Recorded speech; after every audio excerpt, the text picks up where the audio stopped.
Welcome in to That's a Tap with CTDJ here to recap the UFC 294 Abu Dhabi Yas Island. It was a mixed um, event from us, for our perspective, but very eventful as always. DJ, can't wait to unpack this with you. How you feeling? Yeah, feeling good, CT. Good to see you. On the back of another great card, another great Mm. event by the UFC, the return to Abu Dhabi. Traditionally, the last three cards of the UFC every year has been strong cards, and the whole last quarter kicks off with that Abu Dhabi card. And again, same thing, a very packed card. It was a lot of a lot of change up due to injuries, pullouts, and they still managed to keep all the fights and put on an impressive card, and even upgrading some of those fights. To be honest, um, early card for us, 5 a.m. Right, the main card started obviously, so we had to do a little bit of rewatching with most of these fights. Um, in addition to that, look, the results, as you said, especially with the main event, as fans from down under, definitely not something that we wanted, but we knew, right, going into this fight, that is a very much a possibility. Not the manner in we will talk about it a little bit more, but not the manner in which the defeat that was suffered by Volkanovski, but more so like, look, there's more of a possibility of a defeat purely because of the circumstances surrounding the fight. But yeah, man. Other than that, pretty good card. There was some controversy. The doctor seemed to be a key focal point throughout the card, um, which was very interesting. Some of the comments they made, and in terms of some of the decisions they made, the decision making was very questionable. And then also, other than one fight, I think we had a decisive decision for every other card. I don't think, in terms of a decision, there was any controversy. Um, Maybe a little bit on the core main event, purely because of sort of how close that fight was. But man, Yeah. yeah, look, what do you think of the card? Yeah, look, obviously we'll touch on the no contest, which was probably the most controversial thing with the Johnny Walker um, and Kalev. But yeah, man, obviously it wasn't the way I predicted it to go. I'll be honest. I thought the main event, Volkanovski, I thought, yeah, we'll touch about the short notice and everything, but I just thought we'd get a much better fight. But things happen for a reason. Credit to Islam. Really, as I've had a bit of time to unpack it, DJ, I feel more respect for him because he actually worked on this game plan. You Hmm. know, the kicks, the kicks. It was evident. He started with the low kicks, then he started with the body, and then Volkanovski, the shorter guy, worked on the high kick. And man, I was just more shocked that Volkanovski, yeah, couldn't block it because we haven't seen Volkanovski get stopped. It's the Yeah, first time I've seen such a champion, a warrior, get stopped. yeah, You could talk about the short notice. Was a little bit of unpreparedness, but yeah, I can't take anything away from Islam. Like I'm not here to do that. yeah, He executed it.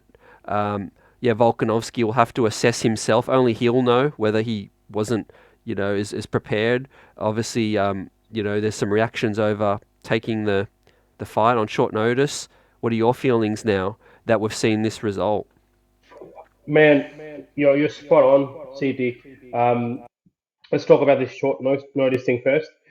Look, I know we were even in when we reacted to that news of him stepping in, we were ecstatic in terms of the the the the willingness to do it, and we were obviously in praise, and that still remains. The fact that both him and Kamaru Usman took the fights against opponents they did take that short notice fights against in such a short period of time, very commendable. A lot of respect for them. That's absolutely a BMF move. It still remains the same. Even off air we spoke about it. I just wasn't a big fan of that purely Yep. because of Yeah. you were talking about the best fighting the best. I think everything should be the best possible scenario, and that includes training as well. You cannot have your best training camp on 10 days notice. Yes, you fought this person, but remember that person's fought you too, right? And we're talking about the top of the food chain here. We're not talking about top of a division. We're talking about top of the pound for pound ranking. right? So I mean, look, while Yeah. that short notice is definitely a factor, right? And yes, you can argue Islam was already in fight camp, not maybe to train for Alex Volkanovski, but for Oliveira, but he was already in fight mode. He was already in training camp, and he had done majority of his training camp by the time the news broke out that Charles Oliveira was not able to make it. Having said that, right, he did still take that fight on short notice as well, which is Islam Makhachev. It's not that easy to readjust and realign, especially then agreeing to fight someone on the same amount of short notice that Alex Volkanovski had, and knowing that I'm going to fight now the guy who gave me the toughest fight, where the world is now split in the middle, saying some say I won, some say the other person won. I'm now going to take that same guy in my own crowd, somewhat own crowd, right? And I'm going to stack everything against as well. Like, let's not forget, and he's mentioned this a few times. I'm putting my belt on the line here, right? That's the risk I'm taking, right? It's not like a win-win for me, and Yeah. Yeah. rightfully so. And like, and I think, but Javier Mendes, his coach, has been very vocal about wanting this fight, and I've always, we've always discussed this, which is if someone is that vocal in terms of wanting that fight, they've already set up a game plan. They've already worked on it. They've already discussed it, right? I can guarantee you, straight after that February fight, they went back and they said, "Okay, that was nuts, right? That was insane. We did not expect that level of competition. We need to upgrade ourselves." And that's the sort of, I guess, person that Islam Makhachev is as well, wanting to be the best in the world. And I can guarantee you they've implemented all these things. Now, you touched on the head kick, which is quite interesting because this head kick is something that has been used to try and bring about the defeat of Alexander Volkanovski. Even Max Holloway, if you go back and check, he tries to set this head kick up. There was in that second fight in Abu Dhabi, in the midst of the pandemic, Yeah. Yep. if I recall, he did rock him with that kick, right?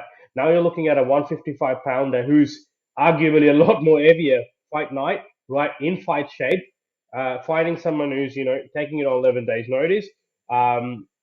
Just in terms of the fight shape, which I'm talking about, right? Comes forward. In terms, the fight was too short lived. It was a 2-minute fight, right? And there was like barely any, I wouldn't say barely any strike. What was the strike count for that fight? I think they had, okay, so 39 strikes thrown by Islam to 11 by Volkanovski. Out of that, four landed with significant strikes, and then 24, which is huge for Makhachev. Obviously, Makhachev was on the charge, attempted one takedown, was not successful, but then again, we don't know if he was planning to do any more because that head kick snuck through. He had his hand up. He was doing everything right in terms of defense. It just clipped the dome of the head, caused that imbalance, right? We see that straight away in his face. Like, his legs give way, he collapses, Islam follows him down, barrage of ground and pound. There's some argument there were some behind the head strikes. It's very unclear, like, because how quickly it's happening, but, maybe one or two. But Yep. it was in that a bit of the moment, you can say. I don't know what's going to come off it. I don't Yep. think much. But yeah, look, man, like he stops Alexander the Great Volkanovski, and defends his title and walks away. Now it's a very different outcome to what we saw in the first fight, right? And what he did and the way he did it, it was just clean. And last time we were very torn between, okay, well, does this win warrant him to skip ahead of Alexander Volkanovski in that pound for pound division?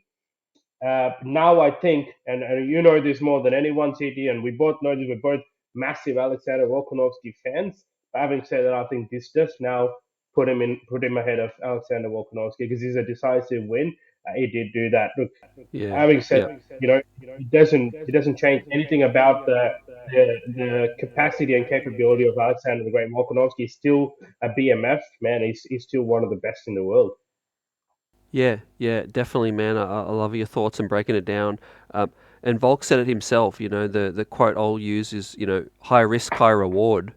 Yeah, DJ, you know, yeah, you, yeah. If he had his hand raised, he would have been praised across the yeah. globe. But on the flip side, he's lost, and he shouldn't hang his head. Absolutely not. He took the higher risk, and he's got to live with the consequences. At the end of the day, he's still a champion of his division. He's Yep. dominant. I think the rest of the world probably has more respect for him, Yep. for taking the fight, and you just never know about the future. Like you said, if he said no, he doesn't know when his rematch opportunity would have come. But he Yeah, thought, like perfect opportunity. But in hindsight, and he's kind of in the press conference, and I'll get your thoughts on the press conference and all of that. But yeah, in hindsight, he's kind of was talking to himself at that presser, saying, "Oh, look, I probably was, I wasn't prepared. I wasn't training as hard. Obviously, I didn't feel like this was going to happen." So, yeah. uh, I will look. and yeah, I do think he would have, even if he had declined this offer, because I don't think the UFC was expecting him to step up to take this fight. It was just more, okay, let's try Volkanovski first, right? yeah, yeah, The exactly. Dark Warrior as well. Let's not forget they had a designated backup in Gamrot as well. Worst case, they wanted to keep Islam in the main event.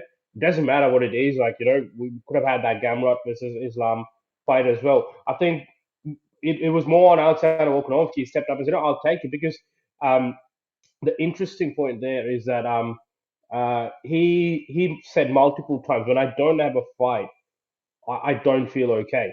Right? I think he's so instilled in the game, and we don't know much about sort of the background to what he was saying and sort of his the mentality around sort of fighting and everything else. But from what we see, what it came across as is that, like, when he doesn't have a fight, he feels he's incomplete, and he needs to be always preparing for a fight. And this is very obvious from the continuous the resume we see, and sort of how frequent he fights. And he said what drove him to take this fight, and he said this even before the fight. Like, look, this was perfect. I was dreading because I didn't have a fight till January. So I wanted to take this fight. Look, man. Nonetheless, like, you pointed it out. It doesn't make him any less of a champion. Not just forget about his division. He's just as a person, as an athlete, he's a champion. That's what he is. That sort of shows that sometimes you still go for that. You take a risk, and that's what it is. And on the highest stage, you took a risk being the featherweight champion, being the number two pound for pound fighter in the world.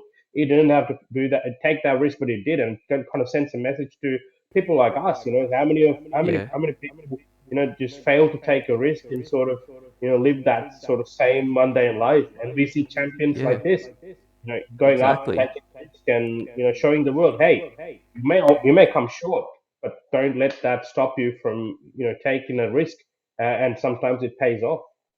Yeah, I'm choosing to look at it like that way too. In terms of, I feel like he forced Makachev to improve. Iron sharpens iron in this game. Correct. Absolutely. Yeah. I felt like the only way Volkanovski was going to win was by finish. But on the flip Yeah. side, Islam, like you said, had to go back to the drawing board and realize, hey, Volkanovski's going to last 5 rounds, so let's try and Yeah. finish him. Yeah. And that's what Volkanovski did. He forced Islam to work on some things and get the finish. So all the credit to him, and Yeah. for getting the finish, but credit to Volkanovski Yeah. again. Um, but look, with Volk in the lightweight, it's still a possibility in the future because Islam might move up, and then Yeah. I feel like we're definitely not done in terms of seeing Volk in the lightweight again. It might just take a while before if he ever gets a title shot. What are your thoughts on the future of Islam and Volk? Man, spot on. Before I talk about what's next for these guys, I do want to touch on something like about Islam as well. I think everyone now, regardless of what you've been saying in the past, whatever, you cannot deny Islam Makhachev and his skill, and he's arguably one of the best fighters in the world, right? You cannot deny that, and I absolutely Yeah, respect no doubt. Islam Makhachev and the skills that he brings. All the more excited to see his next fight. I think that's another thing. That's what this fight's done for Islam Makhachev is sort of being another, yeah, again, another BMF saying, yeah, I'll take Alexander Volkanovski on 11 days notice. I'll put my title on the line, and I'll make sure there is a decisive win. And he said that all week long. He said, look, you'll see in the fight. I will all questions will be answered. And guess what, man? He went in and he answered all those questions, right? And that's done. That this has boosted him into, I would say superstardom. Like, a lot more people now know him, right? And the constant uh, chatter about what was going on in across the media, with Yeah. Dana saying all these things about, he said, if you're a champion, you should be fighting anyone. All these, add to it, add to the story. It's a wonderful story. The legacy continues, right? The lightweight strap remains in Dagestan, right? And that's it. And look, as far as what's next, Dana White, I think, said the next fight for Islam's going to be Charles Oliveira. Look, he had a nasty cut. Would say it's probably, um, and Islam's just fought, so he's probably maybe looking at again like a similar time frame to last year, where he fought in October and then fought again in Feb. But we see another fight in Feb. And yeah, Dana White's confirming that it is going to be Charles Oliveira, which I have no qualms about. I do want to see a full strength Charles Oliveira and see how he goes. But also, having Yeah. seen Islam, man, doing what he does, it is going to be a tall task to pick against him. He Oh, is as good. no doubt. Anything is better. He's better than advertised. Yeah, I still want to see that matchup. That was what we were supposed to see. Agreed, DJ, and I think it's going to happen in Vegas. Yeah, He was asked, "Oh, look, would you be open to? Where would you like it?" And he said it would be anywhere: Canada, Vegas, Australia. He even said again, but he said as long as he gets that time to do the hydration. But yeah, it looks like Vegas. Yeah, Charles in 5 to 6 months. I agree. Yep. yeah. What I about? think the pipeline works. What the only thing that sort of kind of this whole scenario that transpired before the fight and Volkanovski stepping in is that it delayed. The only person who sort of was negatively impacted was Justin Gaethje. He now holder of the BMF belt, right? He potentially is now looking at not fighting for a year, right, before he is able to face for that title again. We don't know if it's going to be with Charles Oliveira or Islam. We don't know, that fight hasn't taken place. And Justin Gaethje has been very clear about, look, I'm at that point in my career where I don't have to take every single fight. And he did reveal that he was offered the Islam fight in Abu Dhabi and he declined because, which is again, like, you should not be, talking down for anyone declining, because it's not an easy opponent to Interesting. take a fight on 11 days notice, right? And his citing was that, look, because I'm not ready. Like, I need to make sure that I'm ready to face someone like that, someone as good as Makachev. Um, but we'll see, man. Like the division. This is the thing, right? 2 months ago, we didn't know Volkanovski was going to fight Makachev in October. Guess what? So you never know. Things change rapidly in this sport. Dustin Poirier had said yes to the fight as well. Another fight I would have loved to see. I know he's coming off of a loss, but you cannot again deny how good Dustin Poirier is, right? But at this point, man, like, honestly, like, if I were to ask you who is the best lightweight currently, who would you say? Look, the best lightweight's Islam. You know, Absolutely. Yeah, and absolutely. because there are certain divisions where people argue, okay, maybe the best person is not the champion of the division, but I don't think that is the case in this lightweight division. For the longest time, this question was asked purely because of people who Islam had faced to get to the title, through no fault of his own, where he had pullouts, injuries, and he had to fight last minute replacements, and he had obviously disposed of them, in great fashion, and then obviously came in and beat Charles Oliveira. But now, we started to see Yeah. he's actually really good. He is the best lightweight. I 100% agree with you, and I 100% do believe that he is the best lightweight at the moment. Yeah, look, man, if you think about it, he finished Charles earlier and he's beat Volkanovski twice. So another pound for pound candidate and the featherweight champion. So Yeah, to me, it's a no brainer. Although I appreciate he hasn't faced everybody in the lightweight division, that's going to come. And, yeah, I do have sympathy for Gaethje because he's, yeah, deserving of that fight soon, yeah, DJ. But at the end of the day, look, yeah, it's a stacked division, and it's like that with some other divisions as well. So, yeah, um, absolutely. yeah, and yeah, if what you said's true, which is I actually didn't know that Gaethje was offered and Yeah, declined, that changes my opinion more. You know. yeah, because he revealed that to TNT Sport, I believe, that because the question was asked, like, had you been on the receiving end of a phone call, would you have said yes? And he said, look, I did get the call. I did get the call, but I turned it down because I'm in no way ready. Yeah, I was in no fighting shape, so I'm not yeah, ready. Um, Also quickly, as far as what's next for Volkanovski, man, I mean, look, I think everyone's saying the same thing, including his opponent, Islam Makhachev, is that he needs to take some time and let sort of is regather gather his thoughts, regain his strength, rest and recover, recharge, and come back, especially after a knockout as such. But then again, on the other side, he's been pretty transparent in terms of you know the fight game sort of keeps him energized and it keeps him going Yep. mentally as well. So Yep. it's a decision that he will have to make. But I think that the choice is pretty obvious. It's going to be Ilya Topuria for the featherweight title. January Yep. is the proposed date, but we'll see what happens. Yeah, just on that too. I feel like because he didn't have to go through a full fight camp, he'll be. Although concussion's never good, but I feel like a short turnaround, a short fight. I don't think this is going to take too much out of Volkanovski. I think Yeah, he'll be able to hopefully rest for a couple weeks and then start preparing for January. yeah. Obviously, I don't know his regarding his inner well-being and his mental health. That's for him and the professionals, but there is an element of concern for me.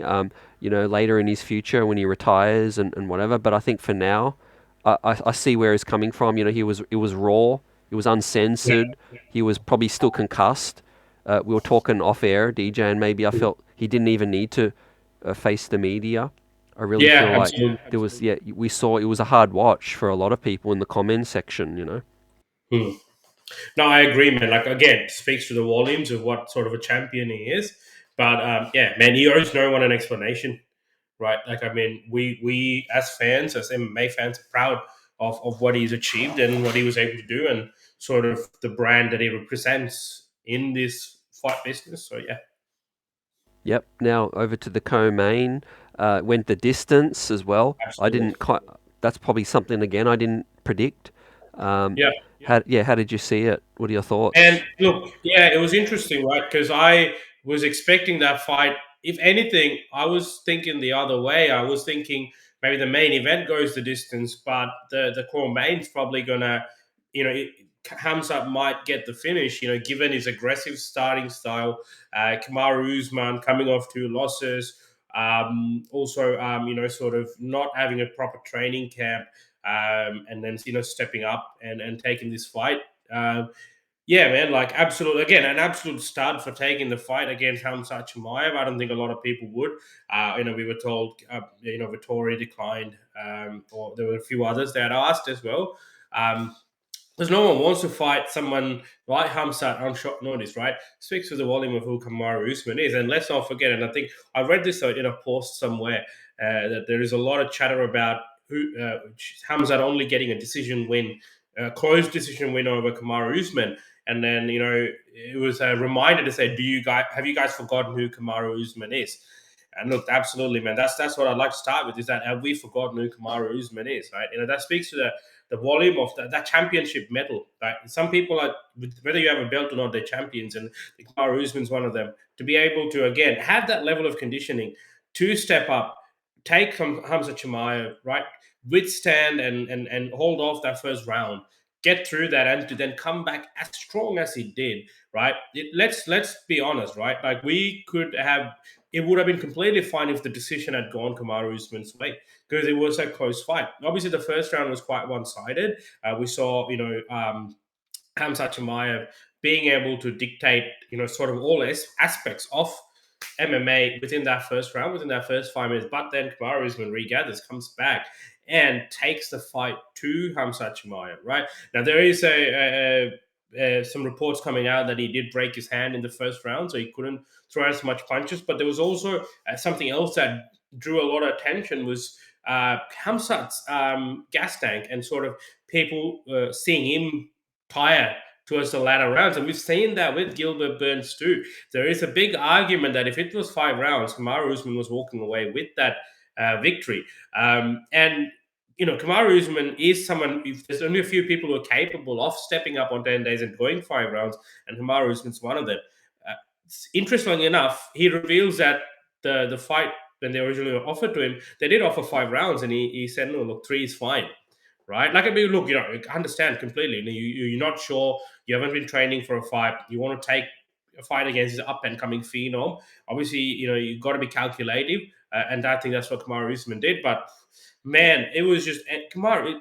If anything, my respect for Kamaru Usman has gone even higher, right? And again, Hamza Chimaev, a lot of respect, man. Like, I mean, took not many people would accept the fight with the Nigerian nightmare, the former pound for pound king, in 10 days as well, right? And for me, like, he's had what, 5, 6 fights in the UFC to face Kamaru Usman now at this point, right, in his first middleweight bout. And to get a win is still quite impressive. So I know there's a lot of talk about, oh, he didn't. It shows the expectations that people have on him. They were expecting him to steamroll. That's the brand that he's built. Sometimes not always the case when you go against quality opponents, right? It's just, and how much did that hand play a factor, right? I I actually, when I watched the fight, I actually thought one was Hamzat, and then 2 and 3 was Usman. Funnily enough, very similar to how I had the Gilbert Burns fight. And look, to be honest, this was very similar to how the Gilbert Burns fight went as well. We also saw a visibly emotional Usman. And this is the other side of the fight business, man. We don't understand how much they put into this, and how much mentally, how much they have to sacrifice to do what they do, and all bit to entertain us fans, right? It was very emotional, talking about another close loss. Let's not forget the Leon Edwards one was also, a close decision. So, man, props to him again. Same thing I said to Volkanovski. Sometimes you don't about Volkanovski. That you don't need belts to be a champion. What you did and what you've achieved and what you're showcasing and how you're building your brand. I think you're a champion at all times. I mean, but does bring a lot of questions now. What's next? Because this fight leaves a lot of open questions, right? We still are not sure how good is Hamza Chimaev.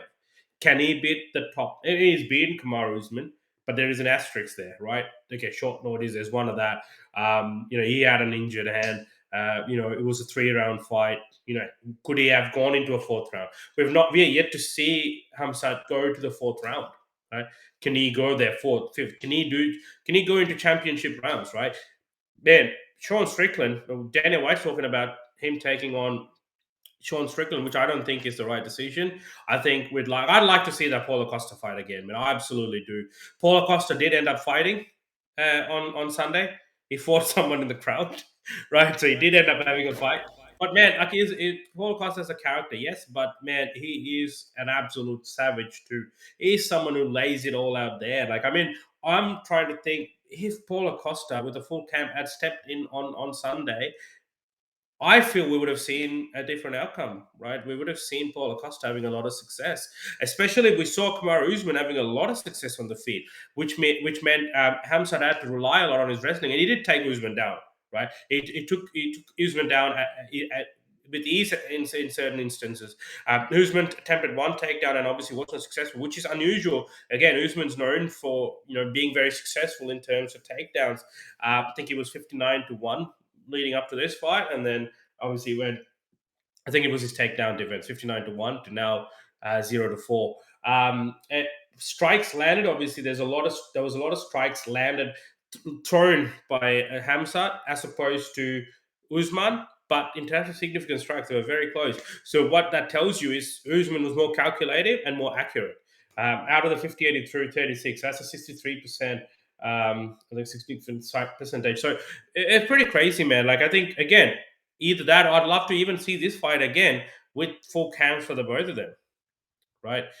Yeah. So man, pretty exciting times. I mean, in terms of whenever Hamzat Chimaev, he's one of those guys where he brings the excitement, he brings the fight. Yeah, look, how about if I ask you, CT, like, do you think he should be the next for the middleweight title? Hamzat Chimaev, that is. Yeah, I could see it both ways, to be honest with you. I get the excitement factor, and he's cleared a big hurdle, but yeah, at the same time, it's kind of like, yeah, we didn't get to see the real matchup that we were going to see, and I wouldn't be against Costa, but then yeah, I think the UFC is just starting to have it. It's kind of bit fed up with Costa as well. He's a guy who's not been active. He's had his fair shares of hiccups, and But with Chimaev, yeah, also, I'm not surprised he didn't do it emphatically because he's been rusty as well. yeah. Um, and I Well, also understand why Usman didn't want to go 5 rounds, with the infamous possible knee pop. This talk whether, he's not in the best condition to go, championship rounds as well. I think he wants the shortest route to get back to, there's been other talk that his knees just aren't as strong as they were. We don't really know how weak, but um, yeah. With that said, I think my thoughts on 3 round fights. It's a completely different game. Even Conor McGregor was talking about contending number one contender yeah, fights should always be 5 rounds as well. Um, I agree. yeah, Yeah, I agree. I mean, look, it's Dana White did say Costa was genuinely injured. There was no way. So in this instance, Costa was still willing to fight, right? But then once it came out into the public that he had this infection and he had treated it himself, obviously UFC doctor stepped in and started, made the decision to pull him out. So he's calling for this fight. He wants to fight this year, maybe in December again with Hamzat if he's cleared, cured, if he doesn't have a hand injury and hopefully it's just a niggle. This is my ideal scenario for the next fights for each of them. Right, we've now learned that Israel Adesanya is going to take some time away from the game. I'm going to recharge, and he's going to come back, and we know we can confidently say better than ever. Which means now the middleweight division has opened up a lot. This is my scenario: is Dricus Du Plessis fight for the middleweight title against Sean Strickland. You cannot justify beating someone like Robert Whitaker in the manner in which he did and not yep, getting a title shot. That's just insane to think of, right? And it's yep, just absolutely insane to think of. I know there was that uh, the situation that happened with him not being able to fight in Sydney. You got to understand, when you're asking, people to fight some of the best in the world, and you're saying, "Oh, you fight with an injury, that's okay. Fight on 2 months' notice." It's sometimes not the case. I know Sean Strickland was able to pull it off, and look, there are some people who can, but it's okay also not to accept that because sometimes this is once in a lifetime opportunity. With all that beef going into that fight, you don't want to not be 100%. I don't think Dricus should be punished for that, right? I'm as salty as anyone that he knocked out Robert Whitaker because I'm one of his biggest fans, but he still achieved what he did, right? And you gotta appreciate it. You gotta respect that. I think he needs to be fighting for the middleweight title. I'd love to see yep, Hamza versus Paulo Costa, right? yeah. I'd like to see that fight, and then I'd We like got to to see just get the division moving, because you got your Canoniers, you got your yeah. I mean, Vittoris. Just yeah, Canonize fighting Dolin say, and the performance Usman had against Chimaev in that such short notice fight. I think he's still up there. He's still just there for that conversation. I think I'd love to see him fight Robert Whitaker. Robert Whitaker is unmatched at the moment. He doesn't have someone who he hasn't fought. Right? Vittori doesn't make sense. He's unmatched. Canonias matched up. Brunson's gone. Right? Dolidze is fighting Canonaya. Adesanya's taking time off.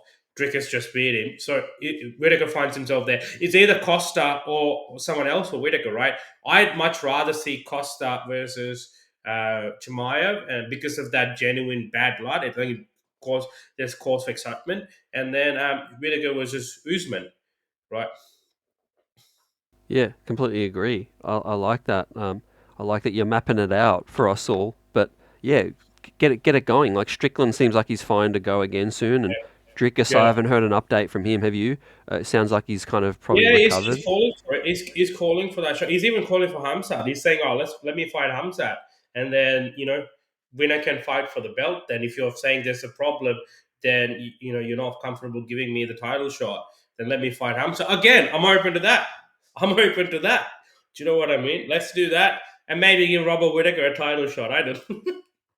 Yeah, well, look, it becomes a lot clearer with Izzy out now. Like you said, like I'm still coming to grips with an Israel Adesanya kind of needing time out. Like Yeah, we haven't it's seen that in we haven't seen that in years, man. He's always been ready to to kind of back it up, you know? It speaks volumes to the amount of stress these guys go through, right? The amount of the toll it takes on you mentally and physically, right? It's just, which is again like another indicator to say how much we should be respecting these guys for doing what they do. It's not easy. It's not easy. Not just putting your body on the line, but also your mind. You know, you're exposing your mind, you're exposing your life to the whole world. But you're on showcase 24/7. You're up there. Everyone's able to see what you're doing. So look at this. Like if one of these guys falters outside of their professional career or professional life, it's still magnified. They have a DUI. But It comes out.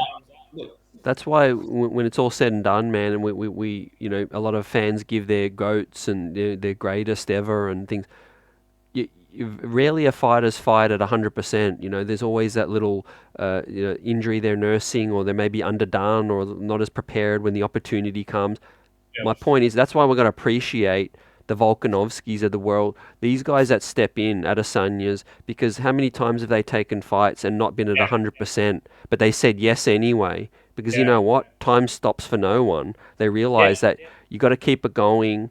Yeah, it's just like why we don't get the best of best in boxing. It's because yeah. this guy is too scared, or he doesn't feel like the time's right, wants to wait another year, and then guys aren't in their prime anymore. Absolutely, man. 100% agree. Look, what we can do is expect obviously some more fight. Dana said there's some big news coming out on Monday or Tuesday.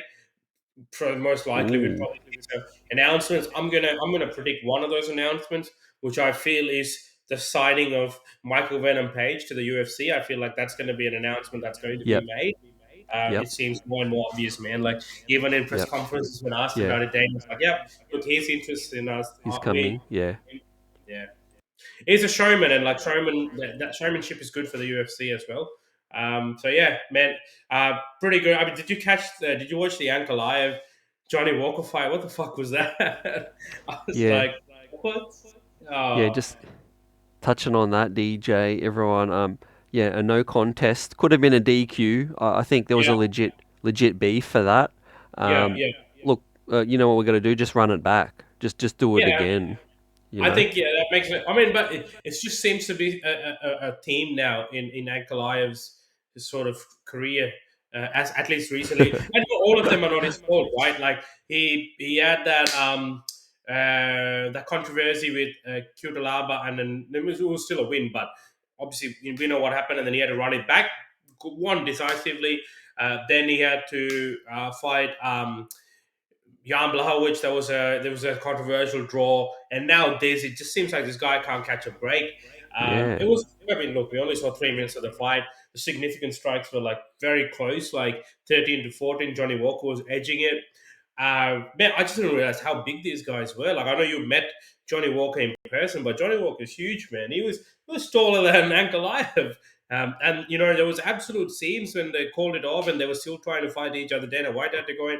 Oh fuck, were the doctors smoking there? Like, I mean, man, there was one he's saying to a guy when it was a clear nut shot. He's like, "Oh, so you didn't get it in the nuts, what?"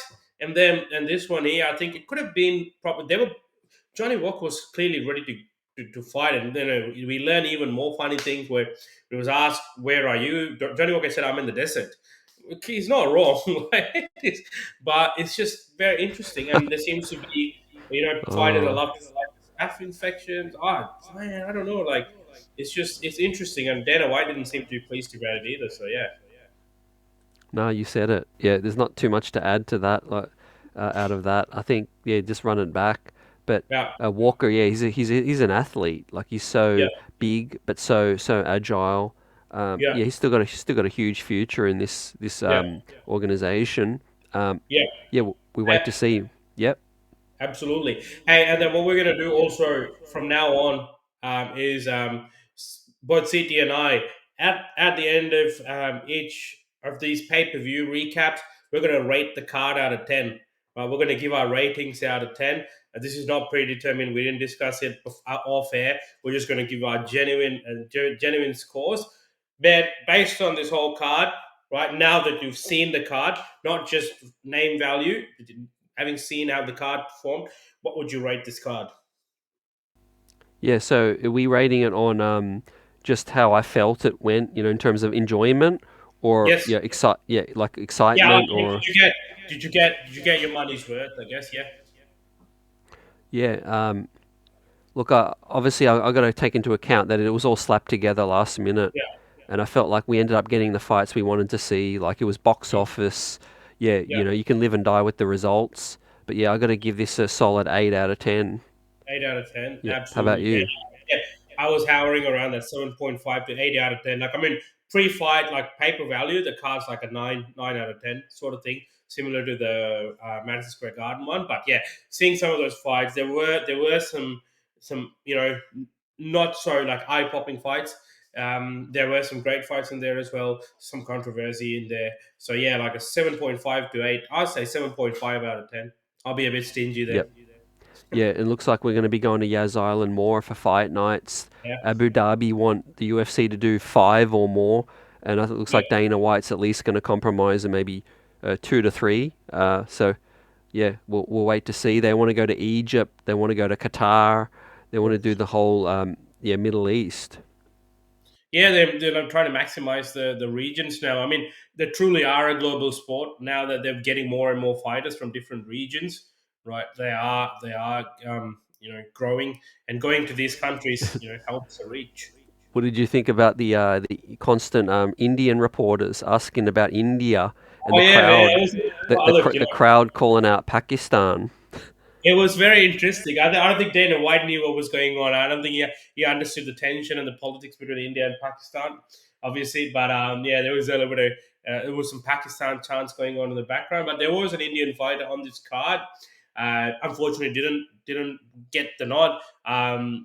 He suffered his first loss. To be honest, he was undefeated up until this time. It was a third round KO. He was doing really well, man. Like Anshul Jubli, he was doing really well. He was ahead on the strikes. He was. They were both attempting a lot of takedowns, but they didn't really, they couldn't really land it. But man, so I honestly was expecting him to win this fight, given is some of looking at some of his past fights. But man, I think his opponent, what was his name, Mike Breeden, ended up, getting the better of him, especially in that Yep. third round. Stepped up the gas, walked forward, marched forward, found the mark, and yeah, pretty much cleaned him off. Yeah, and a special shout out to Makayev to win against Tim Elliott, sorry, Tim Elliott, and What a performance. Makayev's yeah, Yeah. quite a fan of our show. He's liked some of our stuff on Twitter. I remember that fight where Absolutely. he didn't want to submit. I think it was that event where Yeah, he almost he's as his tough as arm they almost yeah. he's tough as Yep. they come. I'm expecting a top five opponent now for him. I think he's capable. He's proven his capabilities. Absolutely thrilled, man. I'm absolutely thrilled with his performance, and like to see that too. Yeah. Yep. Well, yeah, the two hopefully the best cards of the year yet to come. Madison Square Garden. This is what it's all about.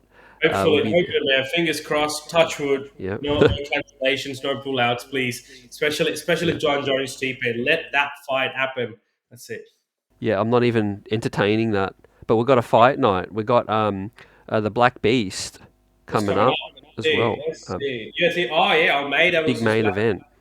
Almeida, a really good prospect, undefeated heavyweight prospect, the jiu-jitsu specialist taking on, obviously the knockout artist in Black Lewis, who's back in the win column in formidable fashion. He knocked out the guy with the flying knee last time, right? I love Bonfim, man. Bonfim's fighting in the core main. There's a huge Brazilian uh, number of Yep. Brazilian fighters in this next card. That's Yeah. insane. Yep. Solid. And we're Wow. starting to hear a little bit more from Conor McGregor himself. Now that he's Yeah. in the pool, I think we'll get an announcement in terms of his Yeah. comeback fight. Man, I'm saying UFC 300 makes sense. Like, I mean, if you're gonna wait till next year, UFC 300 is what, March, April. Yeah, yeah, that's when they'll do it. That makes a lot of sense, right? The Mm. the, the biggest star of the sport headlines a milestone card. Yeah, So Vegas. Yeah, I'm gonna guess. Yeah, O'Malley's Sugar Show probably on that one as well. yeah, Sugar Yeah. Show. But man, I feel like he'll fight once before, and maybe he'll fight January as well. I feel, and then he'll Wow. fight again. He might Yep. fight again Yep. in 3 months' Yep. time. Hey, your Chandler's favorite? been Chandler's Yeah. been a little bit more vocal, so it looks like I think the favourite is still Chandler. Yeah. I said in terms of who you'll fight. Yep. Yeah, What do I you think think? I don't think they're going to mix up that matchup. I think it'll be Chandler, but with Conor McGregor, if he gets a win, they put him in a title straight away. If he's able to get a Oh, win, right? Well, you will see a title fight straight away. There's no doubt about that. Yeah. yep. No I doubt stand. about it. Thanks everyone for tuning in.